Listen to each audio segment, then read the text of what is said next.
And just like that, a few stops on the train, I am officially at the Wien Hauptbahnhof. This is the front entrance and the front plaza.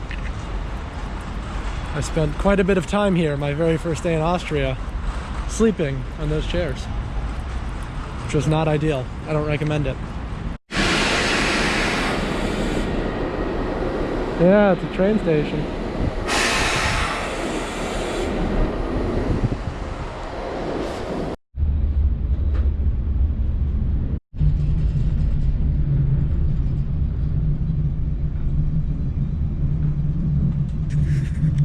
Willkommen to Graz, the capital of Steiermark in Austria.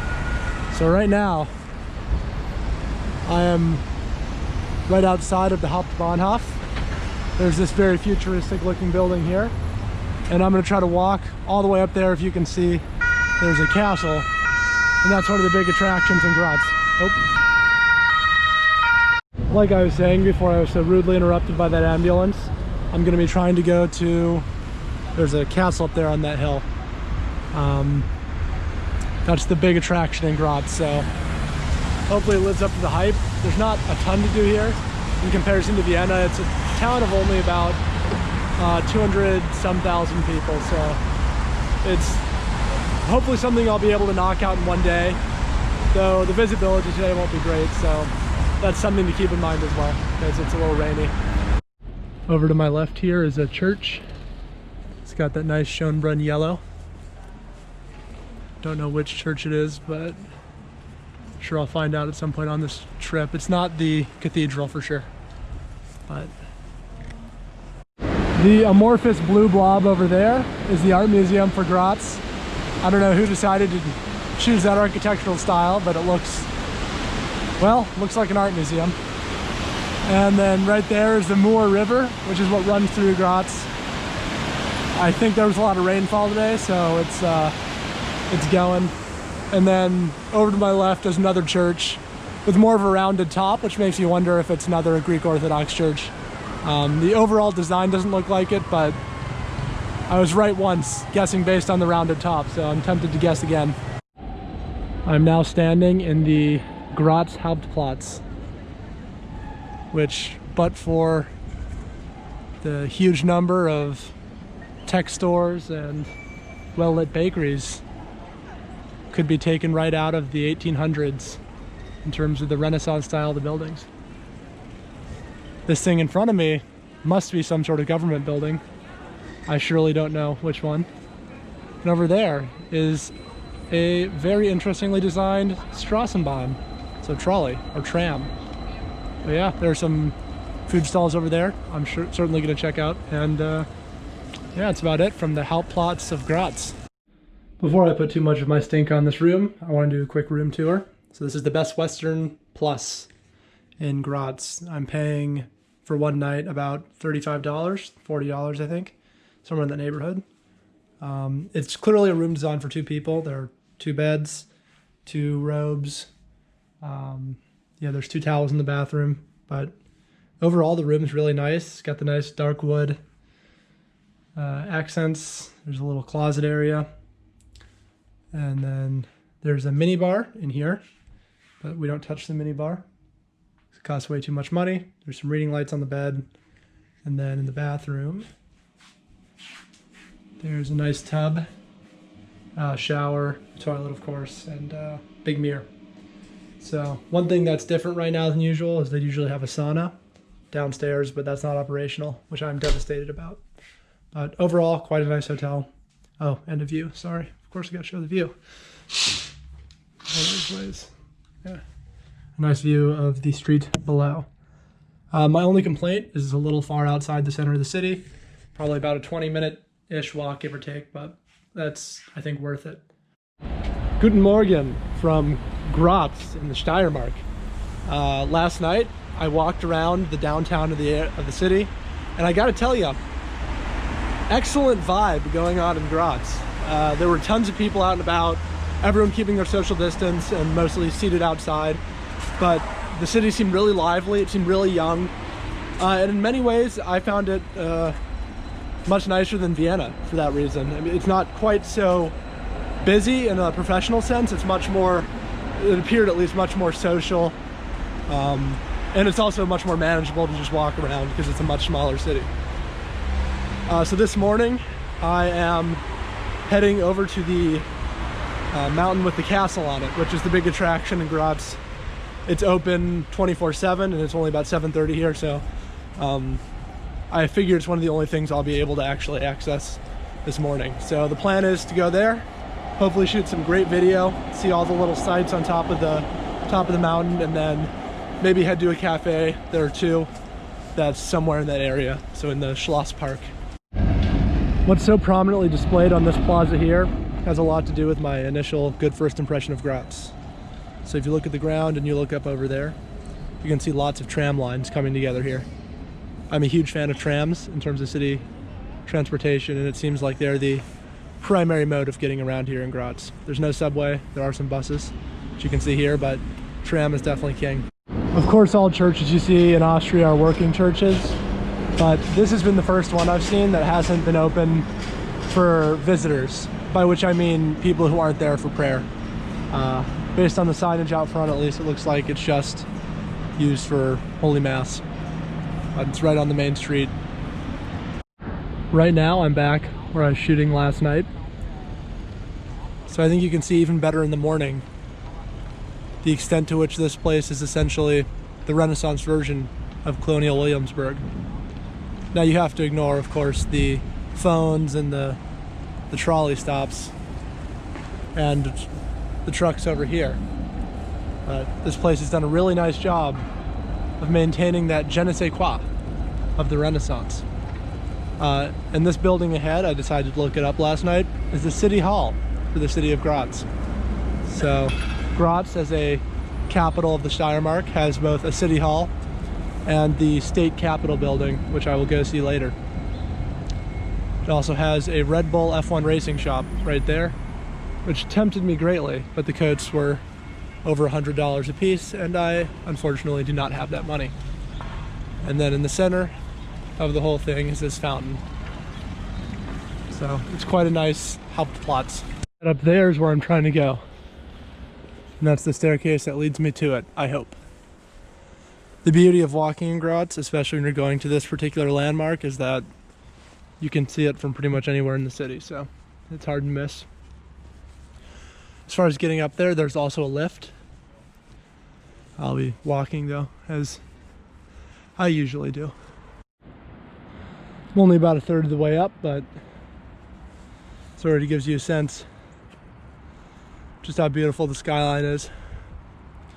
All the red roofed houses really give the city a sense of character.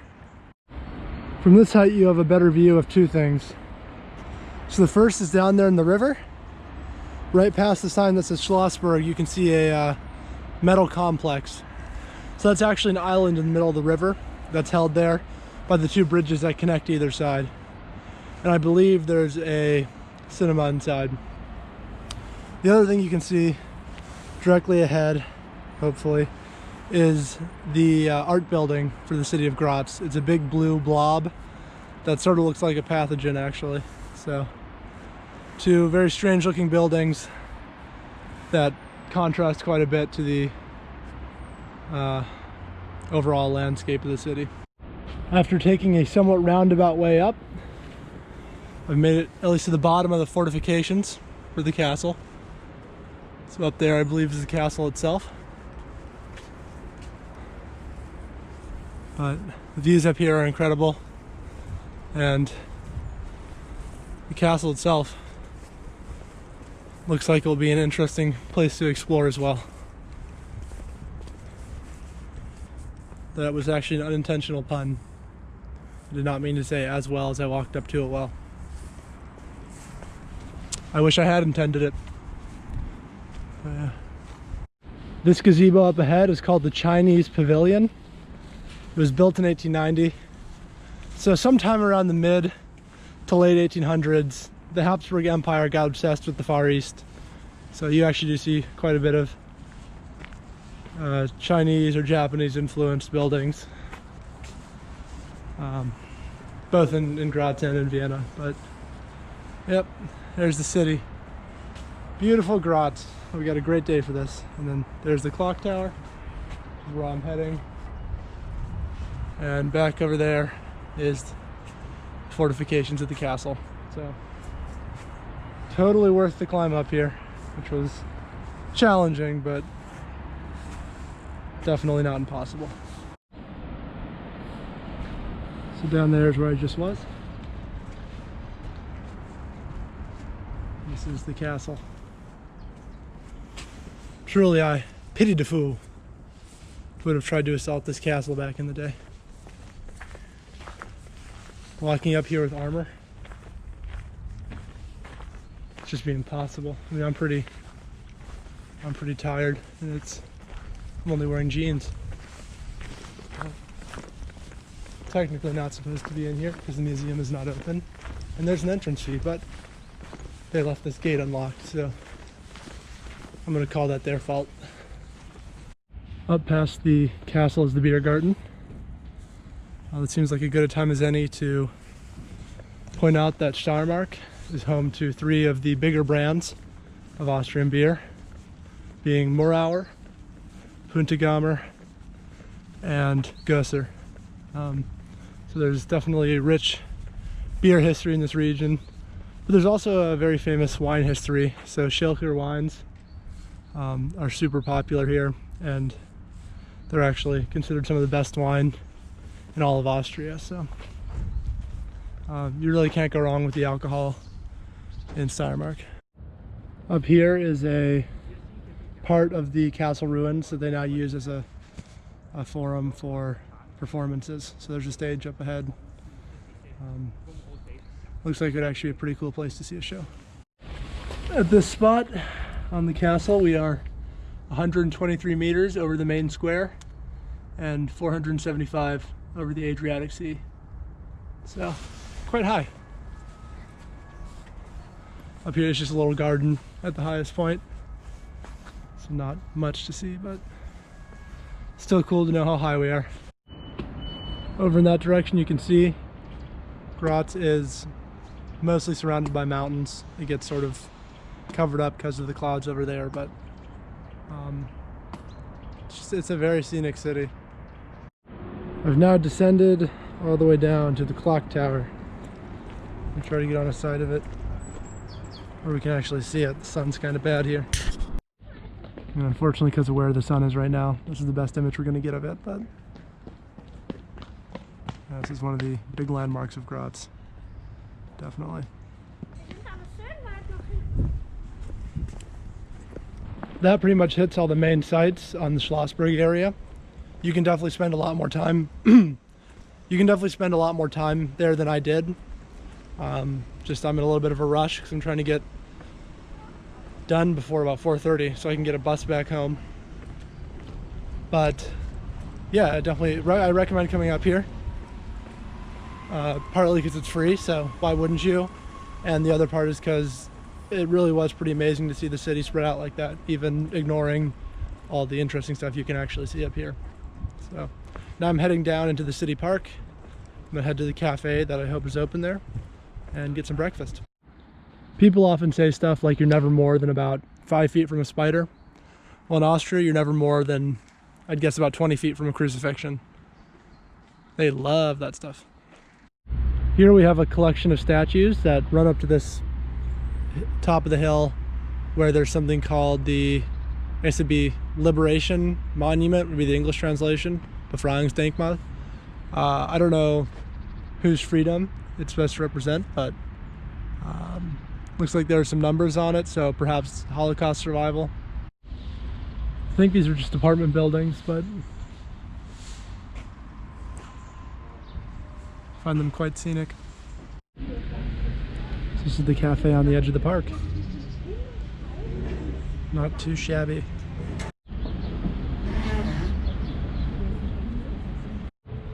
That's quite interesting. The frieze there on this building commemorates First World War, which of course was a horrendous loss for the Austro-Hungarian Empire. So here is the front of the cathedral.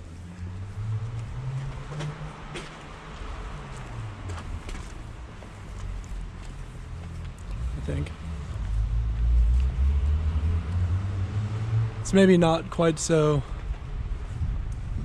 impressive as the St. Stephen's Cathedral in Vienna, but it is maybe more charming. Right next to the actual cathedral is this mausoleum, which interestingly is far more ornate than the cathedral itself. So there's lots of sculptures, paintings.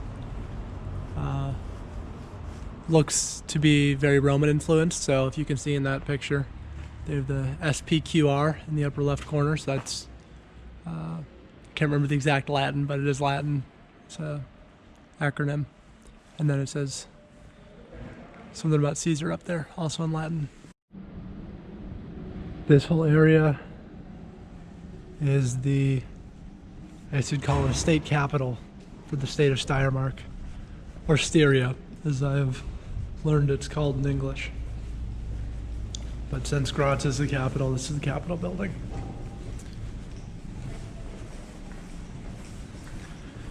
Has 3 separate courtyards, so it's a relatively large building.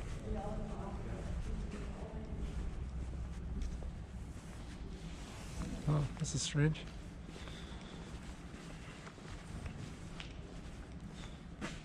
It's a fawn.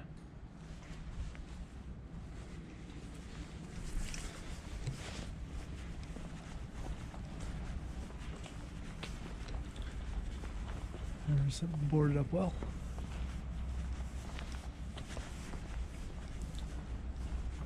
And a plaque about the history of the architecture. Wow, so part of it was completed, the main part was completed in the 1500s. So that's this section over here. You can see there's a clock tower. This then is the view from the outside. So I was just through that door in that courtyard.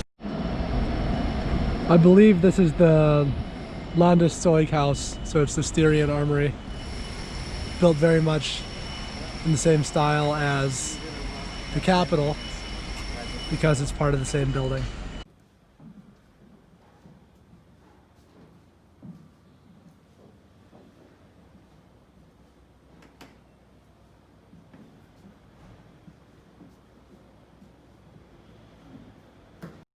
That was the Landeszeughaus. As far as my impression of it, the first thing is that in museums they always say, please don't touch. That's a pretty constant refrain in museums. And usually I think to myself, yeah, obviously, yeah, who's gonna touch a painting? That's a strange thing to do.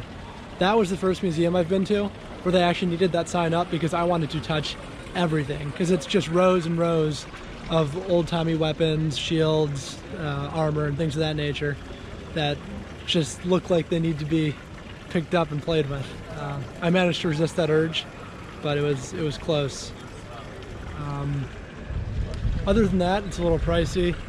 There's an audio guide that I did not get, which maybe would have made it a bit more interesting. The issue is, like I said, it's just an armory. I mean, it's a well-preserved armory. So you're just looking at weapons and armor, and frankly a lot of it looks the same because a lot of it is the same. So it was still definitely interesting to look at, and it's one of the big attractions in Graz, so if you're here you might as well go see it. I believe there's a museum pass where if you buy that you can also go to the art museum and a few of the other museums here, but since I'm only here for another couple hours I thought I'd just buy the ticket to the single museum. But yeah, I guess I'd recommend checking it out, especially if you're going to do the other museums and you can utilize that deal. I'm now down by the Moor River, about to walk across the Moor Insel, which is a man-made island in the middle of the Moor River. Still pretty good flowage, I think, from the rain yesterday. I believe this was built to celebrate some anniversary of the city, but it's completely metal, and the actual island in the center is only held in place by these bridges, so it's tethered in place. It's not touching the bottom or anything like that. There's no foundation.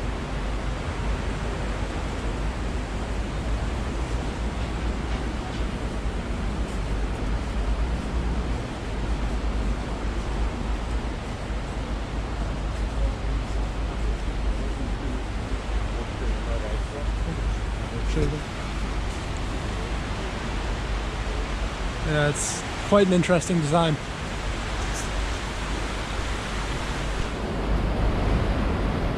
So from this angle, I think you get a better idea of the structure. As with many big European cities, Graz has one of these bridges that people will put their initials on and lock onto the bridge. It's supposed to be a sign of love or something like that, I think, typically. So married folks or folks who are dating will put their name on stuff like that. And then it's on the bridge forever. So the final thing I'm going to record in Graz is this big, dumb building, which is not only the ugliest building in Graz, but perhaps the ugliest building ever actually built. It's a giant navy blue blob. I feel like the farther back you step from it, the worse it gets, which is rare. This is the backside, I believe, of the State Museum for Steiermark. Yeah, Landesmuseum, it says up there. It's built in 1890. It's a pretty typical building. Almost looks like the Hofburg in some ways. You have that wall that's curved in. If I had more time, I'd probably go in, but the bank account's looking a little rough at this point, so I should probably just continue on my way back. As I'm doing that, I wanted to give my final thoughts on the city of Graz. Nice unintentional rhymes. Overall, I'd say it's a fantastic city, and it's the sort of city that, from a vacationer standpoint, maybe doesn't have as much to offer as, for instance, Vienna, but which nonetheless has its own charm. I think it'd be an awesome city to live in, especially someone my age, if you had more of a group of friends or something like that, because the nightlife was, it seemed very lively, and the overall crowd seemed pretty young. Now, I was able to do most of the major things here in a little under 24 hours, so there's not that much to do, and I'm sure there's more than I did, so I don't want anyone to take that out of context, but yeah, so maybe don't schedule a 3-day stop here, but 1 to 2 days is pretty much perfect, and if you live here, then kudos to you. You got a great city. So that's it from Graz. I don't know where I'm going next, but we'll figure it out.